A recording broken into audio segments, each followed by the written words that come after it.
नमस्कार साथियों, आज सुबह सुबह मेरे घर पर सीबीआई की टीम आई थी।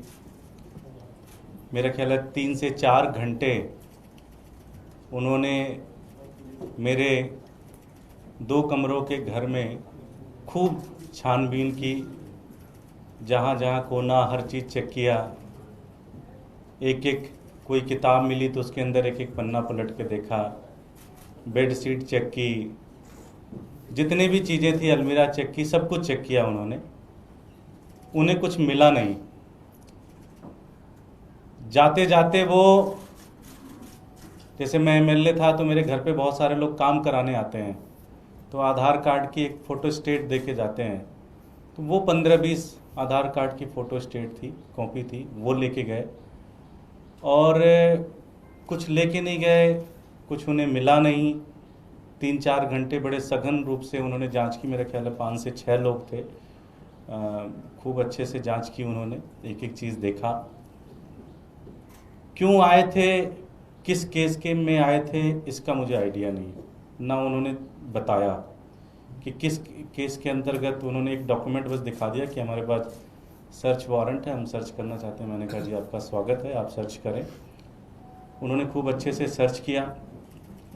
केस का भी कुछ आइडिया नहीं कि क्यों किया, मुझे ज़्यादा समझ में नहीं आया कि वो क्यों आए थे और क्या चाह रहे थे। मुझे ऐसा लगता है, चूंकि अभी पार्टी ने मुझे गुजरात में सह प्रभारी बनाया है, अभी हम लोगों ने वहाँ पे काम शुरू किया है। मुझे ऐसा लगता है कि शायद उसके कारण डराने के लिए लाए थे, कि डरा सकें कि ये गुजरात का इनका कैंपेन पूरी तरह से ठप हो जाए, गिर जाए, कोई इनके साथ खड़ा ना हो, कोई इनके साथ चले ना। मुझे ऐसा लगता है, क्योंकि आपको ध्यान होगा जब पिछली गुजरात विधानसभा चुनाव के तहत जब आम आदमी पार्टी के 5 एमएलए चुने गए थे, खूब सारा 41 लाख से ज़्यादा वोट मिला था गुजरात के अंदर आम आदमी पार्टी को, और एक बहुत बड़ा विकल्प के रूप में आम आदमी पार्टी उभर के आई।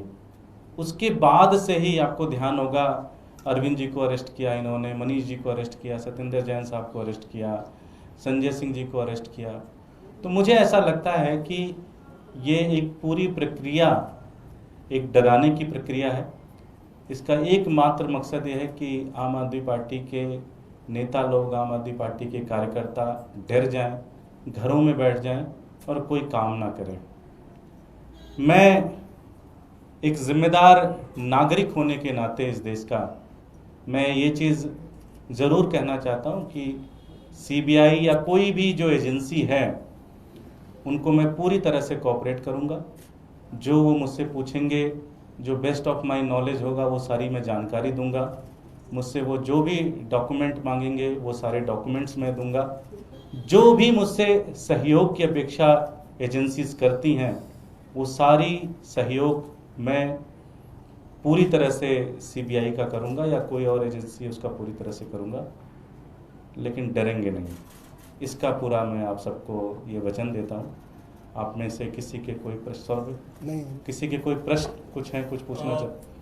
दुर्गेश जी, ये कहा जा रहा है कि जो चंदा पार्टी को मिला है विदेशों से, उस मामले को लेके ये सीबीआई की टीम आपके पास पहुंची है। कल ही मुकदमा दर्ज करवाया गया और इसमें कई ऐसे लोग हैं जिनका एक ही नाम से या एक ही ईमेल के जरिए पैसा लिया गया है। इस तरह की कोई गड़बड़ी का आरोप लगा रहे हो, सीधे आपके पास वो पैसा आया। एफसीआरए का उल्लंघन किया आपने, ये आरोप है। ये तो आप बता रहे हो जी, उन्होंने नहीं बताया। तो आपके पास ज़्यादा जानकारी है, मेरे पास कम जानकारी है। उन्होंने तो मुझे ऐसी कोई बात बताई नहीं जो आप इतना डिटेल में बता रहे हो। आपने कई सारी टर्मिनोलॉजी भी इस्तेमाल की। मैं तो गांव का रहने वाला आदमी हूँ, मुझे तो टर्मिनोलॉजी भी नहीं पता है कि क्या क्या टर्मिनोलॉजी होती है। कनाडा और दूसरे देशों से 155 लोगों ने चंदा दिया था और जो पासपोर्ट दिए गए थे उसके अगेंस्ट वो सिर्फ 77 लोगों का। ये भी बताया जा रहा है कि एक के पासपोर्ट पे 2 लोग, 3 लोग, 4 लोगों ने पैसा दिया है, वो आपके पास आया है। मैं फिर से कहूँगा, ये मुझे आप बता रहे हो, उन्होंने नहीं बताया मुझे।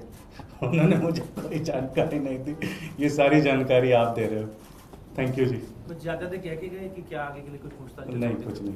क्या आगे समन को लग रहा है आपको कोई समन वामन होगा? और ऑल्सो पिछले एक हफ्ते में एक तरफ रॉबर्ट वाड्रा पे ईडी की कार्रवाई, सोनिया गांधी और राहुल गांधी पे ईडी की प्रोसिक्यूशन कंप्लेंट फाइल हुई है, दूसरी तरफ आप लोगों पे सीबीआई की कार्रवाई शुरू हुई है, कैसे देखें? देखिए, ये तो जग जाहिर है, मुझे लगता है कि ये कहने की ज़रूरत नहीं है, बल्कि पूरी दुनिया में ये पता है कि भारतीय जनता पार्टी इलेक्शन इसलिए जीतती है क्योंकि वो अपोजिशन को ख़त्म करना चाहती है। अपोजिशन पार्टियों के सारे नेताओं को जेल में डालती है, उनके सारे रिसोर्सेज को ख़त्म कर देती है, उनके कार्यकर्ताओं को तोड़ती है, उनके एमएलए को तोड़ती है। ये भारतीय जनता पार्टी का एक काम करने का एक तरीका है, तो इसमें कुछ भी सरप्राइज़ नहीं होना चाहिए।